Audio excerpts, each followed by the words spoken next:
자, 여러분 안녕하세요. 대한민국 국민 모두의 희망인 공인중개사 자격증 시간 알아보는 시간이죠. 그래서 이번 시간 그 각 과목에 대한 부분에 대해서 시험 범위 분석하고 어떻게 공부할 것이냐 이런 부분 같이 한번 해보겠습니다. 민법 및 민사특별 출제의 분석이죠. 자, 이거는 항상 우리가 고득점 하자는 거예요. 그런데 실패 원인도 있어요.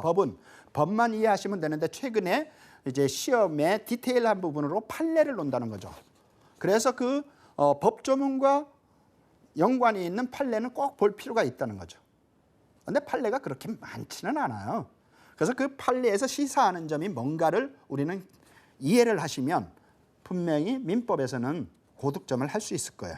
자, 그래서 민법 총칙에 들어가면 어떤 부분이 좀 세세한 부분으로 돼 있느냐면 법률 관계와 권리 변동이에요. 이건 사실 문제 별로 없어요. 없다라고 보면 돼요. 그렇죠? 그 다음에 법률 행위. 그 다음에 의사표시. 법률 행위의 대리. 이 대리는요, 중개사 시험에도 하지만 중개 업무에 가서도 필요한 거예요. 그러니까 중개업과 중개사 시험에서 필요한 대리 행위는 좀 잘 해놓으셔야 돼요. 그 다음에 법률 행위의 무효와 취소. 그 다음에 조건과 기한. 그거 해보니까 결과적으로 뭐예요? 대리 문제가 6.5% 제일 높잖아요. 그래서 이게 전체가 24%다. 그래서 뭐 간단히 요 생각하면 되겠죠. 하나, 둘, 1, 2, 3. 4개만 잡아도 벌써 쫙 아시잖아요. 뭐 비진이 의사표시 이런 것들이 쫙 나오죠. 법률 행위. 그렇죠? 그래서 이제 민법 총칙. 그 다음에 물권법이죠. 그래서 물권법의 일반이라든지 물권의 변동. 그 다음에 점유권, 소유권, 용익물권, 사용수익, 처분할 수 있는 게 소유권이고요. 사용수익을 할 수 있는 게 용익권이죠. 그 다음 담보물권. 이런 부분이죠. 그렇게 해서 이게 돌아가면 36% 이렇게 해서 이런 이 민법은 결과적으로 중개업의 어떤 모토가 된다. 이렇게 생각하시면 될 거예요. 그래서 출제 분석을 해봤고요. 회차별로. 그 다음에 이제 계약법이 있단 말이에요. 민사특별법이 있고. 그러니까 아까 2가지만이 아니라 4가지로 민법이 나눠져 있다는 거죠. 그게 이제 계약법이 좀 많죠. 36%잖아요. 여기에서. 그 다음에 주택임대차, 상가임대차가 사실은 한 문제밖에 거의 없어요. 그래서 제가 아까 뭐라 그랬어요. 참 이론의 부분이 워낙에 강론들이 많다 보니까 줄였지만 현장에 가서 실무를 하기 위해서는 이 부분을 나중에 별도 공부하시면 좋겠다. 이런 얘기죠. 그 다음에 가등기 담보. 가등기의 종류에도 2가지가 있죠. 이런 부분. 그 다음에 집합건물, 부동산 실명. 이런 부분. 그래서 이러한 부분을 여러분들이 데이터를 보면 뭐 111 하는데 괜히 시간 투자하지 말라는 거죠. 근데 그 아쉬운 부분에 111 하지 말라고 하다 보니까 뭐가 있어요? 상가임대차, 상가건물 임대차 보호법 있잖아요. 근데 이거 나중에 실무에 진짜 필요하단 말이에요. 그러니까 이런 부분은 제가 얘기를 해드리는 거예요.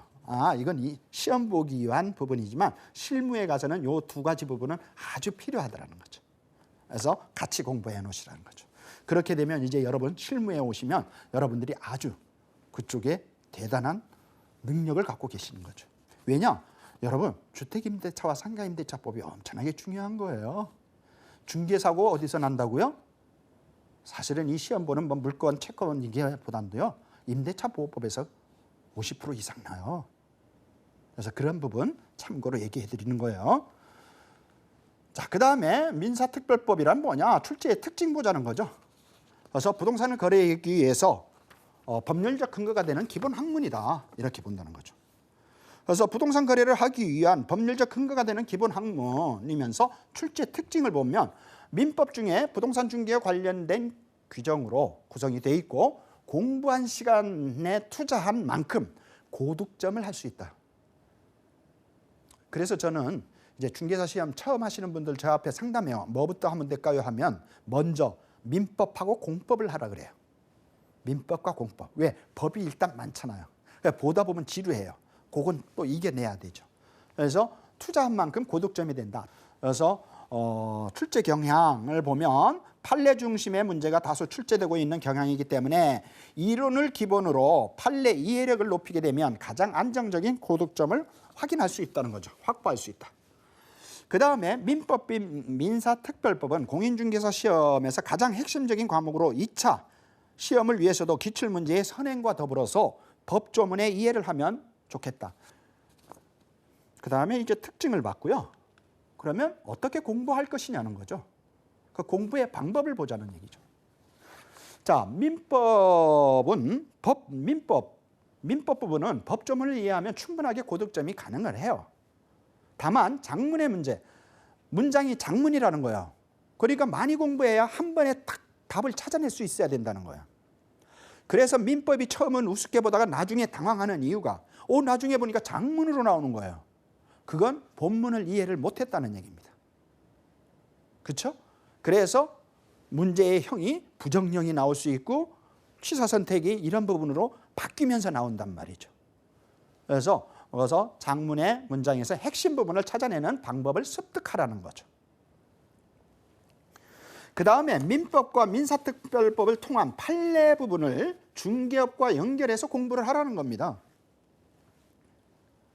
민법과 민사특별법을 통한 판례 부분 공부하라 그랬잖아요. 그런데 이걸 중개업과 연관을 해서 공부를 하라. 아까 얘기한 거죠. 처음은 쉽게 접근했지만 만만하지 않더라는 거죠. 그래서 본 과목을 고득점할 수 있는 능력 배양하시면 2차 시험에 유용하다. 그래서 1차 과목 중에 중개론에서 점수 따기가 조금 불편할 것 같다라고 한다면 본 과목에서 고득점의 전략을 세울 필요가 있다. 이런 얘기입니다. 자, 그래서 이제 민법 및 민사특별법의 부분을 봤거든요.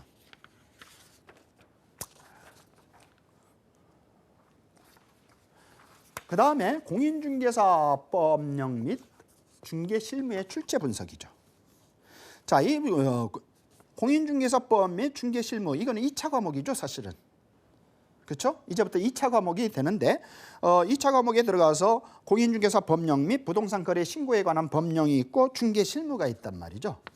그러면 그중에 공인중개사 법령의 부분을 먼저 보자는 거죠. 뭐 좀 더 자세히 본다면 구분에 들어가 보면 총칙, 공인중개사, 중개업 등록과 결격 사유, 중개사무소의 관리 업무, 개업공인중개사 보수, 지도 및 감독, 공인중개사협회, 보칙, 벌칙, 그 다음에 법령의 통합 문제. 그렇게 해서 이 문제가 결과적으로 70%를 차지하고 있다. 저는 이제 여러분들 앞에 공인중개사법이 사실은 점수 따기는 좋은 과목이에요. 왜? 이 공인중개사법만 또 딱 알면 되잖아요. 하여튼 여러분 다시 언급하지만 법 공부는 사실은 좋아요. 법 공부만 법으로만 나오면 그걸 판례로 적용을 해버리니까 우리가 많아진 거죠. 그런데 지금 공인중개사법 같은 거는 판례 그렇게 다양하게 많게 안 나오거든요. 그래서 공인중개사 및 중개실무의 부분들이 나올 수 있다는 거죠. 그래서 여러분들이 처음부터 사실은 저는 이거는 여러분들 앞에 보기로서 보여드린 거예요. 출제 경향이죠. 어떻게 보면. 출제 어떻게 어디서 몇 문제 나왔다 이걸 참고하라는 거지 이것만 갖고 하라는 건 아니죠. 다만 집중과 선택을 할 때는 비율 공부를 해야 되겠죠. 그래서 왜 우리가 비율을 찾아내느냐면 기출문제, 기출문제에서 많이 나왔던 문제가 어떻게 된다? 그렇죠. 다시 나온다. 왜? 기출문제는 돌아가면서 내는 거잖아요. 그러니까 그 문제를 이해해 놓으면 다른 문제가 나와서 살짝 돌리더라도 이해할 수 있다는 거죠. 그래서 비율 공부를 해야 되는 이유, 그래서 최소한 뭐 5년 정도를 갖고 이렇게 볼 수 있다는 거죠. 그래서 출제문서 이제 공인중개사법 부분 봤고요. 그 다음에 부동산 거래 신고에 관한 법률과 중개실무 부분이죠. 그래서 여기에 보면 부동산 거래 신고에 관한 법률은 많이 없죠, 사실은. 법이 바뀐 다음에 이제 조금씩 냈는데 그렇게 많지는 않다는 거죠. 자, 그렇게 해서 출제의 이제 분석. 그렇게 해서 여기에 보면요. 쭉 보면 평균으로 잡으시면 계약 체결 후에 절차가 6.5% 많죠. 그 다음에 이제 매수 신청 대리인 행위할 수 있잖아요, 우리 중개사님들. 그렇죠? 그래서 매수 신청 대리인의 등록 규정, 예, 규칙 이러한 부분들이거든요. 그래서 이 매수 신청 대리인도 사실은 크게 문제가 안 나와요. 그래서 이런 내용을 이제 참고해 볼 필요가 있다. 그래서 다시 말하면 공인중개사 법령 및 중개실무의 출제에 대한 부분 고민도 하겠지만 여기 이 과목은 어떻게 해야 된다? 그렇죠. 고득점 해야 되는 과목이다. 그리고 여러분 실제적으로 공부해 보면 이건 꼬임이 별로 없어요. 답이 딱딱 나온단 말이에요. 그 꼬임이라는 게 뭐예요? 판례로 갖다가 길게 놔버리니까 그것도 난 꼬임이라고 보거든요. 자, 그렇게 보고요. 그 다음에 이제 이러한 부분에서 특징은 뭐냐? 출제의 특징. 특징을 보면 공인중개사 업무의 공부법, 약칭이죠. 약칭에서 개업공인중개사의 현장에서 발생하는 업무에 대해. 그래서 사실은 원래는 새로운 개정법에 타이틀을 써야 되는데 지금도 타이틀은 공부법의 옛날 약칭을 지금 쓰고 있어요. 그래서 저도 그대로 기입은 했어요, 사실은. 그렇지만 공인중개사법으로 바뀌어야 된다, 이렇게 볼 수 있고요. 출제의 특징을 보면 특징에 보면 수험생에게 절대평가가 가장 필요한 과목 중에 하나다. 절대평가에서 아까 그거 무슨 얘기예요? 고득점 할 수 있다는 거죠. 미리 사실 보기 전에 얘기를 하지만 1차 과목을 열공, 공부를 많이 한 사람은 수험생이 가장 고득점 할 수 있는 과목 중에 하나다. 그러니까 1차 과목을 잘 해놓으면 2차 과목에서는 아주 연관성이 많다. 연계해서 나오는 문제들이 많다는 거죠. 그래서 공인중개사법 50여 개의 법조문으로 구성되어 있어서 법조문만 확실히 공부를 하고, 그렇죠? 50여 개의, 그리고 1차 과목을 충분히 공부하면 무난하면서도 전략적 과목으로 선택할 수 있고 다른 과목의 부족한 점수를 보충할 수 있다는 거죠. 보충할 수 있다. 이런 부분이죠. 최근에 출제 경향을 보면 이론과 이론을 기본으로 해서 법령과 연계해서 중개 업무를 할 수 있는 내용으로 출제되고 있다. 그래서 가장 고득점을 확보할 수 있고, 또 중개실무 출제는 중개대상물 조사 및 활동 부분과 계약서에, 그렇죠? 계약 작성 후에 절차에 등에서 기본적 내용으로 출제되고 실제는 중개계약이나 중개활동의 부분은 출제되지 않고 있더라. 아까 말한 거를 다시 부연하는 거죠. 그래서 이런 부분으로 우리가 볼 수 있다는 거죠. 자, 그러면 제가 이제 약칭으로 줄여버렸는데 공부법 및 중개실무를 약칭, 공인중개사법의 공부 방법은 어떻게 할 것이냐. 고득점을 올릴 수 있는 절대 찬스이기 때문에 최고의 전력 과목으로서 우리는 할 수 있다.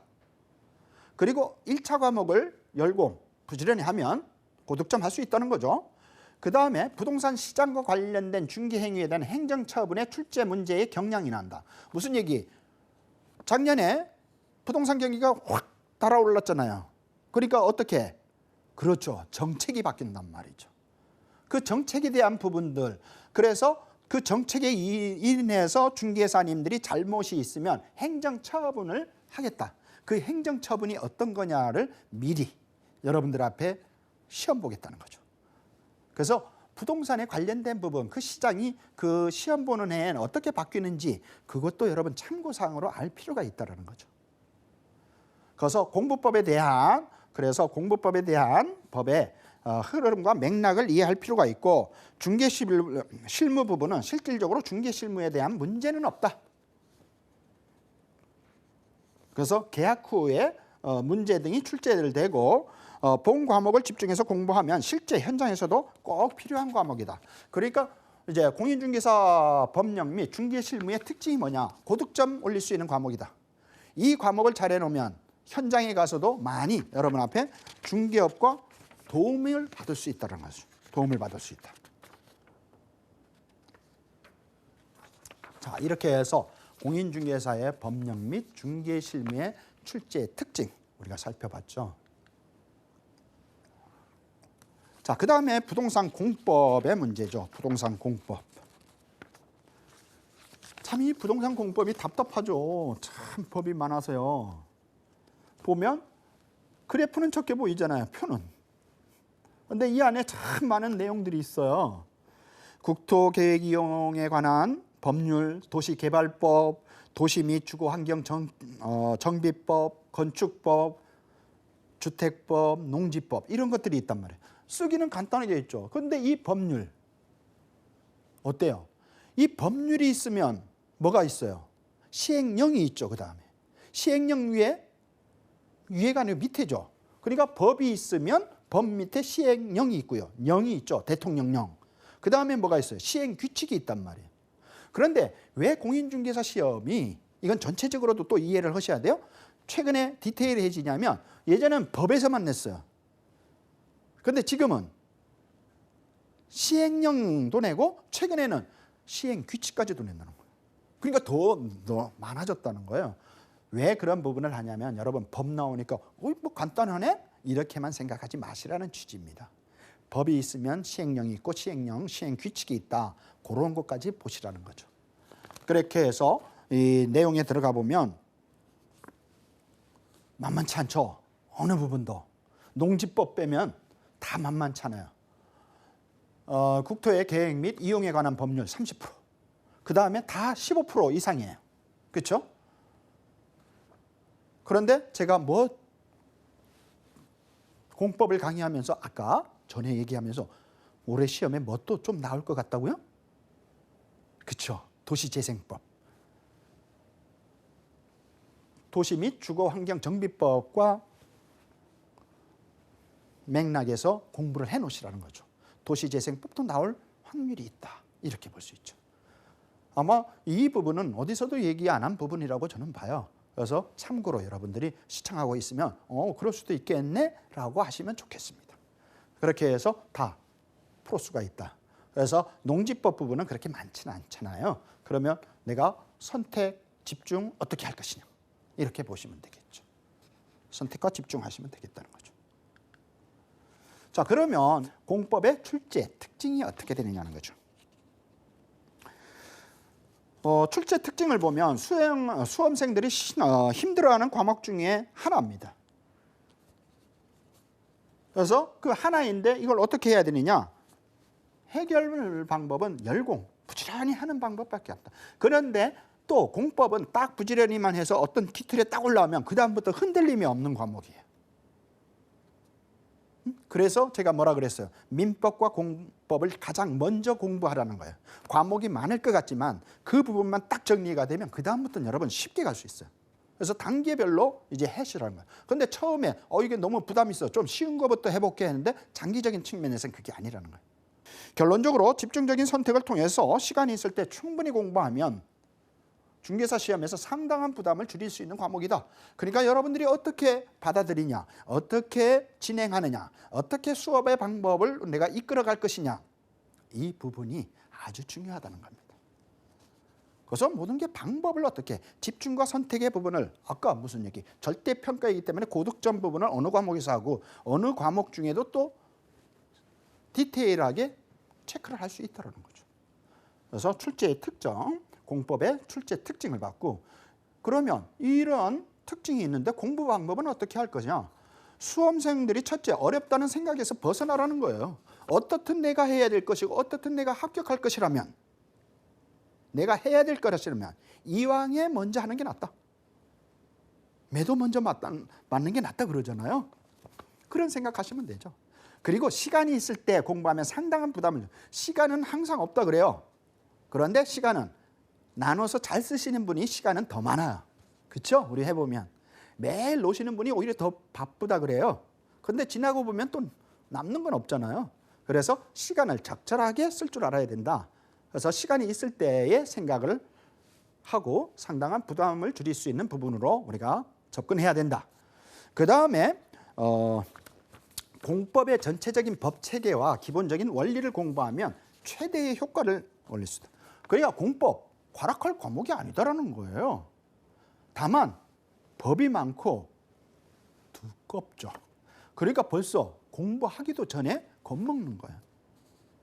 그렇게 하지 마시고 법 체계와 기본적인 원리를 공부하면 최대의 효과를 우리가 볼 수 있다. 다시 돌아와서 공법은 법이기 때문에 법조문과의 싸움이라는 거죠. 법조문. 그리고 이 법조문에 따라서 판례가 그렇게 사실은 많지 않아요. 민법, 민사특별법에 판례가 많지 사실은 그렇게 많진 않아요. 그리고 판례하고 그렇게 막 연관해서도 내고 있지는 않다는 얘기입니다. 왜? 이 법 자체가 워낙에 많아서요. 그러면 너무 상당한 부담을 주거든요. 그래서 그러한 부분. 그 다음에 각각의 법을 중개업과 연관되는 기출문제를 집중적으로 공부를 해보시라는 거죠. 그래서 이론의 공부를 먼저 하시라는 거예요. 그리고 이론이 어느 정도 내가 접했다면 기출문제를 한번 풀어보시면 여러분들이 점수가 대강 어느 정도 나오면 아, 내가 이런 부분에서 지금 정리가 안 됐구나를 찾아낼 수가 있다는 얘기입니다. 그게 이제 공부의 방법이라 볼 수 있고요. 이제 그 다음에 부동산 공시법 및 세법의 제출 부분이죠. 자, 출제 분석을 해보면 공시법, 세법 이런 부분들이죠. 자, 보면 예전에 지적법인 공간정보의 구축 및 관리에 관한 법률을 보면 지적제도의 총칙 아예 뭐 나오지 않는다는 거죠. 총칙. 그 다음에 토지의 등록, 지적 공부, 토지의 이동 및 지적 정리, 지적 측량. 그런데 이제 지적 공부, 그렇죠? 공부가 있다는 거죠. 그 다음에 이제 부동산 등기법. 등기법도 사실은 상당한 내용이죠. 그런데 거기에서도 총칙 부분은 별로 없다는 거죠. 그 다음에 등기의 기관. 등기는 어디서 하느냐는 거죠. 그 기관이라든지 그 설비, 그 다음에 등기 절차의 총론, 그 다음에 각종의 등기 절차, 소유권 등기는 어떻게 하고, 가압류, 가처분의 등기는 어떻게 하고, 그렇죠? 저당권, 근저당권은 어떻게 등기를 하고, 이런 절차의 완투가 있다는 거죠. 그렇죠? 그래서 이러한 부분을 다 하면 등기법에서 50%, 그렇죠? 공간정보 구축 이 내용에 대해서 50%를 난다는 거죠. 그래서 저는 공인중개사 시험은 딱 5글자. 집중과 선택. 답입니다. 사실은. 집중과 선택이죠. 어떻게 집중을 하고 선택을 해서 내가 그 취사 선택을 한 부분에서 어떻게 갈 것이냐의 문제죠. 자, 어떻든 출제 문제 첫 번째 이거고요. 그 다음에 세법이죠. 세법 머리 아프죠, 사실. 세법에 들어가게 되면 뭐 취득세, 등록세, 재산세, 지방소득세, 이제 국세와 지방세로 나누게 되죠. 그렇죠? 그래서 국세와 지방세로 나누게 되는데 이 부분에서 조세 총론, 대표적으로 조세 총론에서 좀 나고요. 그 다음에 지방세, 국세. 이거는 부동산 관련과 부분이죠. 취득세는 이제 어떻게 부동산을 내가 매수했을 때 취득세, 등록세 어떻게 낸다. 재산세는 1년에 토지분이 언제 나고 건물분이 언제 난다. 그렇죠? 종합부동산세, 내가 부동산을 가져 있음으로써 나는 거. 그 다음에 양도소득세, 내가 양도를 했을 때 내는 게 양도소득세란 말이죠. 그런 부분들이죠. 그래서 지방세와 국세. 그래서 이거야말로 저는 취사 선택을 잘해야 돼요. 이거 다 하려면 엄청나요, 이것도. 그런데 세법 역시도 세법도 딱 그 요일이 바뀐 부분으로 임팩트하고 정리된 자료들이 있을 거예요. 그러한 부분에 공부하시면 충분하다는 거죠. 그래서 이러한 부분의 출제 분석을 통해서 보면 출제 특징을 보자는 거죠.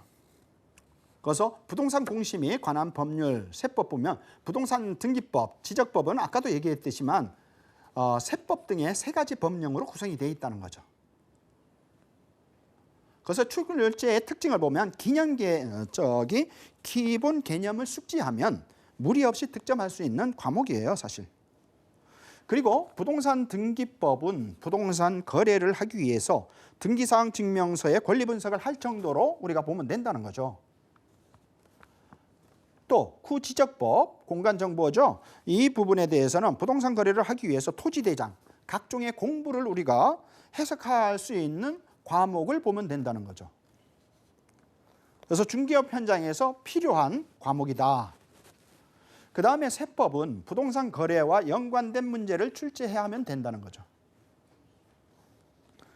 그 다음에 세법은 자주 개정이 되기 때문에 그 개정된 부분에 대해서는 꼭 우리가 암기를 하고 그 다음에 시간 배분의 부분을 생각을 잘해야 된다. 배분의 핵심적인 부분으로 우리가 생각을 해야 된다는 거죠. 그리고 이제 세법 공부에 대한 공시법, 세법에 대한 공부 방법은 뭐냐? 부동산 공시에 관한 법령 및 세법은 처음부터 외우려고 하지 마시라는 거예요. 기본 개념을 이해하시라는 거죠. 아까 우리가 무슨 법을 공부 무슨 얘기예요? 법을 항상 할 때는 그 법이 왜 나왔느냐는 기본 개념을 이해하시라는 거죠. 그래서 등기법의 기본 개념과 등기사항 증명서와 중개업에 연관해서 공부를 하시는 거고, 공간정보의 구축, 관리 등의 법률은 고득점 과목으로, 이게 지적법에서는 고득점 과목으로, 왜냐? 이게 기출문제에 의해서 거의 돌림 형식의 부분으로 알 수 있다는 거죠. 그래서 세법은 시간 투자에 비해서 고득점이 어려운 점이 있어요. 그래서 시간 조정의 필수의 부분을 아까 얘기했던 것이고요. 그래서 항상 제가 말하는 선택과 집중의 부분을 여러분들이 명심해야 된다. 이런 거죠. 자, 이렇게 해서 공시법 및 세법의 공부 방법까지 봤고, 이제 마지막으로 뭐냐면 공인중개사 시험을 정리해 보자는 거예요. 진짜 이제 공인중개사 시험은 합격을 위한 공부를 해야 된다는 거죠. 첫째, 기본 개념 정리. 그 다음에 기출문제를 풀고, 그 기출문제에서 안 풀리는 문제들을 어떻게 내가 공부를 다시 해서 그 부분으로 이제 점수에 배점이 나오면 어느 과목이 고득점이 된다, 어느 과목이 지금 문제가 있다는 거 빨리 이제 취사 선택을 해서 여러분들이 그 부분만 교정하시면 되겠다는 거죠.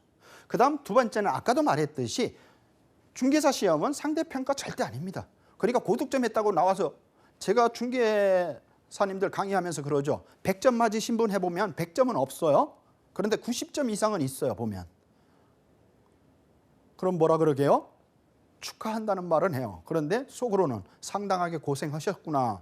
즉 상대평가엔 고득점이 아니라 절대평가를 위한 공부를 하되, 다만 그렇게 90점, 100점은 중개업 현장에 갔을 때 본인 앞에 참 필요한 부분이다. 이렇게 볼 수 있죠. 그 다음에 멀리 가려면 같이 공부를 하셔야 됩니다. 그리고 마지막 네 번째는 자기와의 싸움입니다. 자기와의 싸움을 어떻게 갈 것이냐. 이런 부분까지 이제 살펴봤습니다. 이렇게 해서 이번 시간 이러한 부분을 갖고 여러분하고 같이 공부를 해봤습니다. 시청하신 여러분 대단히 고맙습니다.